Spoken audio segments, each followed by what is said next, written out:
السلام عليكم ورحمة الله وبركاته. ازيكم عاملين ايه؟ كل سنة وانتم طيبين وعيد سعيد عليكم يا رب. النهارده بقى هنعمل مع بعض بقى ايه؟ الفتة. تمام. انا النهارده يعتبر اول يوم اطبخ، اول يوم يا دوبك بس عملت الكبده والفشه والحاجات بتاعت الخروف العليقه يعني.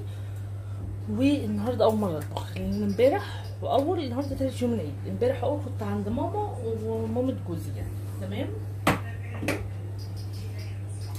بقى اول حاجه ايه هنعملها؟ هنعمل فته بقى، يعني لازم اعمل فته في بيتي طبعا. بصوا تحطوا ايه؟ معلقه سمنه. انا بحب احط معلقه سمنه، بتخلي الشوربه ليها طعم، مش كتير يعني، ما تحطيش سمنه كتير، بس هي بتدي للحمه المسلوقه طعم حلو.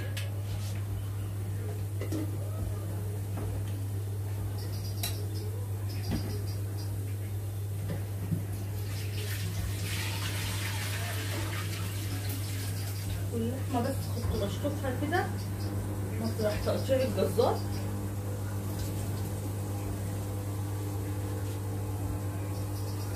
تسخن وهنزل ايه باللحمه. تمام. ننزل بقى باللحمه بتاعتنا.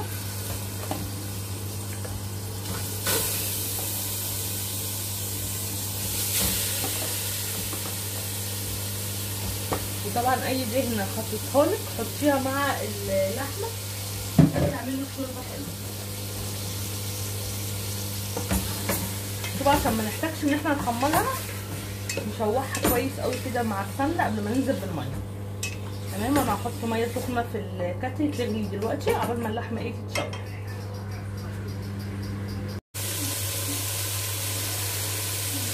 بصوا هنا ايه، هحط حبه فلفل اسمر.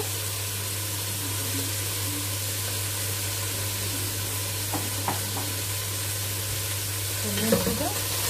كده اللحمه اتشوحت معايا وخدت لونها، مش هتحتاج تتحمر بعد السليق، وهتبقى حلوه قوي. نزلت الميه بتاعتها وشربتها تاني. بصوا هنا عندي جزر، ده كان متفرز في الفريزر، وبصل وطماطم وورق لورا وحبهان. تمام. هنزل عليهم ايه؟ على اللحمه. ما بحطش غير كده يعني، انا بحط ورق لورا وحبهان وبصل وجزر وطماطم. تمام. اشوح بقى ده كله مع بعض كده، وهجيب الميه المغليه. وطبعا انا حطيت فلفل اسمر زي ما كنت.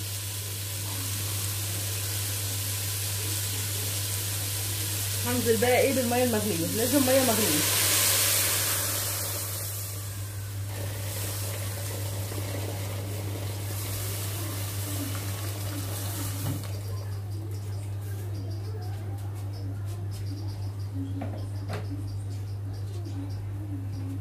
بس طبعا الملح مش هيتحط دلوقتي خالص، وهسيبها بقى ايه تتسلق كده. بقى الشوربه هتبقى طعمها حلو جدا، واللحمه كمان هتكون يعني التشويحه اللي عطيناها لها قبل بدل ما نغلي ميه ونحط كده على طول فيها اللحمه، لا الطريقه دي صدقوني احلى بكتير. يعني انا جربت دي وجربت دي، الشوربه دي اطعم بكتير.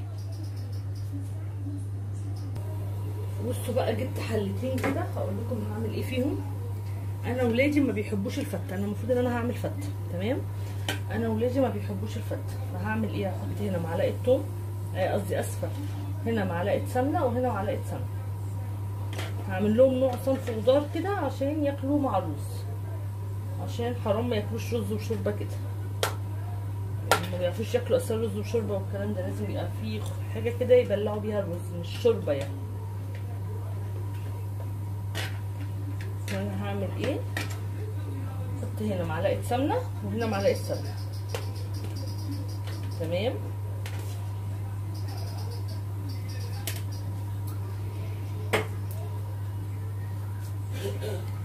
بشره بصل اهو. تمام.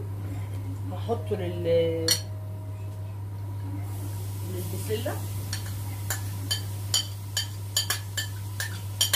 انا هعمل لهم بسله، عندي بسله كده في الفريزر، هعمل لهم ايه؟ حبه بسله.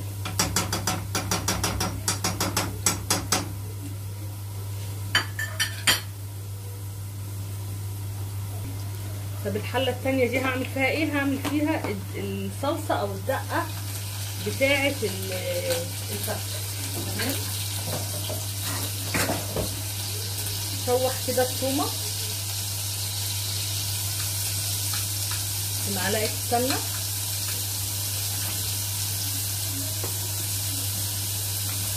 هنا بقى ايه البصله اهي تتشوح برضو هنا. وهنا ايه التومه.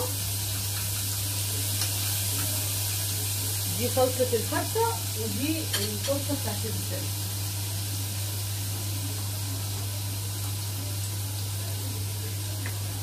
دي كده اول ما تتشوح معايا هنزل عليها بحبه كزبره.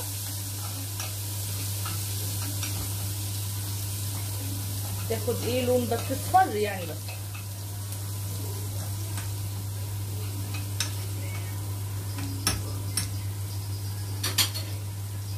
كده بقى اخر حاجه هعملها الرز. وابقى كده ايه خلصت الاكل مش هياخد مني حاجه.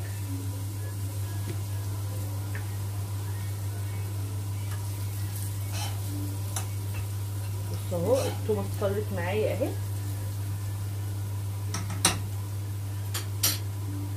احنا عندنا بصوا كده يعني التومه اهي كده وحبه كزبره وحبه خل. دي كده الفته الاسكندراني تمام. ما بنحطش احنا صلصه والكلام ده. بس انا لما دقتها بصلصه عجبتني بصلصه فبقيت بعملها بالصلصه.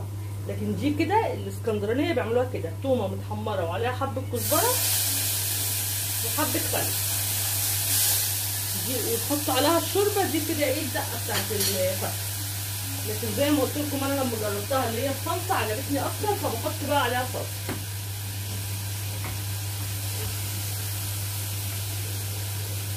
انا طلعت الصلصه للاثنين.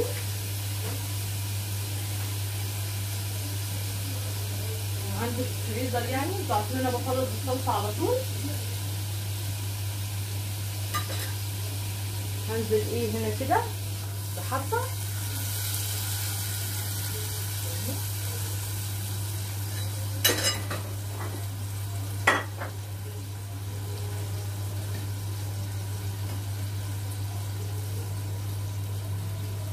حبه للبسله وحبه للصلصه للفته.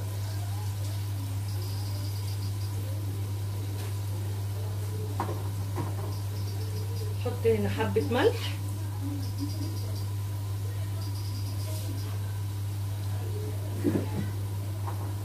حبه شطه احنا بنحبها حراقه. حبه فلفل اسمر بس. وهحط معلقه صلصه عشان احنا بنحب لونها غامق كده. هحط معلقه صلصه.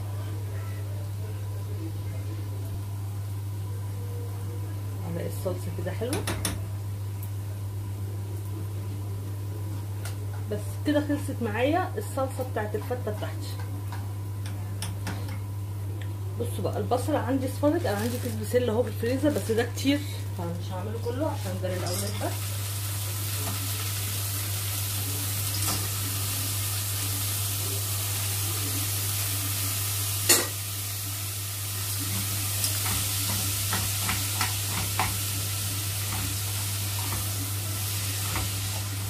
اشوحه كده. انا بحب لما تبقى الحاجه مجمده اشوحها الاول مع البصل قبل ما احط الصلصه. التشويحه دي بتفرق جدا. خلي بالكم بدل الحاجه محطوطه في الفريزر التشويحه دي بتضيع طعم التلج منها. وهقشر لهم بطاطسيه صغيره عشان هم بيحبوها فيها بطاطس. بيحبوش البسله بسله وجزر بس لا لازم يبقى معاها بطاطس كمان. فبرضو ايه هشوح لهم. هقطع لهم بطاطسيه زنطوطه. بصوا قطعت لهم كده بطاطسيه زنطوطه مكعبات.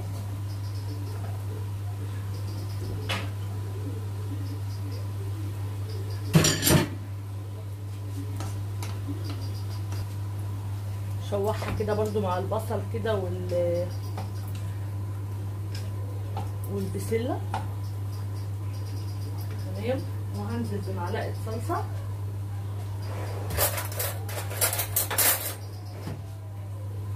معلقه صلصه كده برضو اشوحها مع البسله الاول.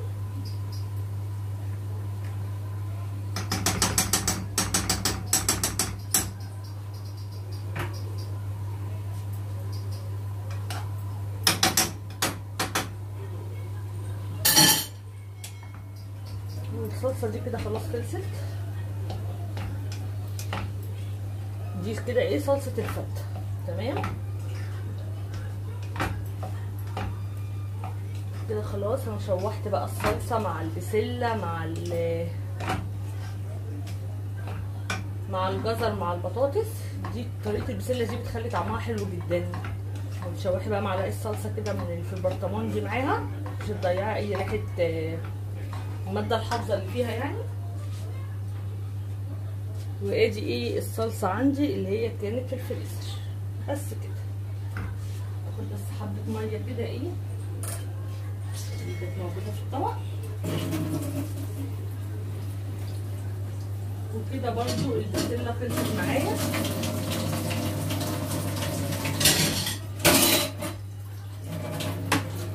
لها مكعب ماجي. ولما اللحمه تستوي ابقى انزل فيها ايه كام قطعه لحمه كده للولاد يعني. هما برضو بيحبوا اللحمه مش مسلوقه تبقى الصلصه. هنزل بمكعب ماجي، حبه ملح، حبه الفلفل الاسمر. بس كده ما بحطش فيها اي حاجه تاني. برضو البسله دي صدقوني بتبقى طريقتها حلوه جدا. ولو عايزين تعملوا فيها لحمه شوحوا اللحمه مع البصل زي ما انا بعملها دايما. بس انا عشان سابقه بقى اللحمه المره دي ما شوحتش اللحمه مع البصل.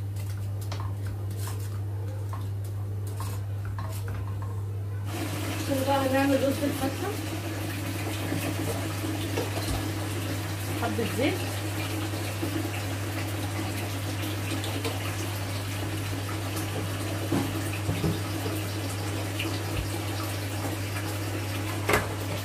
معلقه سمنه،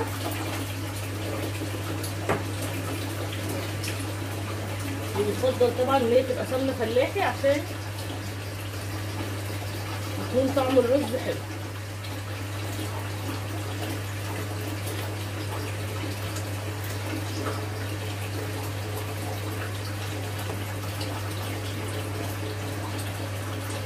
بصوا السمنه والزيت سخنوا. هنزل بقى كده ايه بالرز.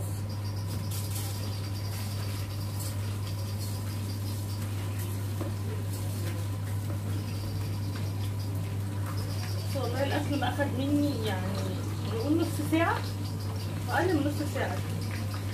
ربع يستوي مع حاله على النار خلاص.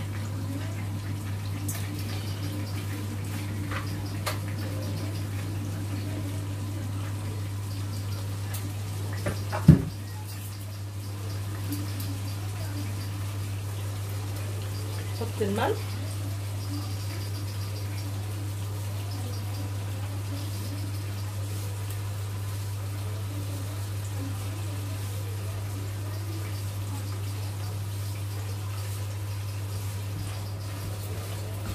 وهشوح بقى ايه الرز مع الملح مع السمنه.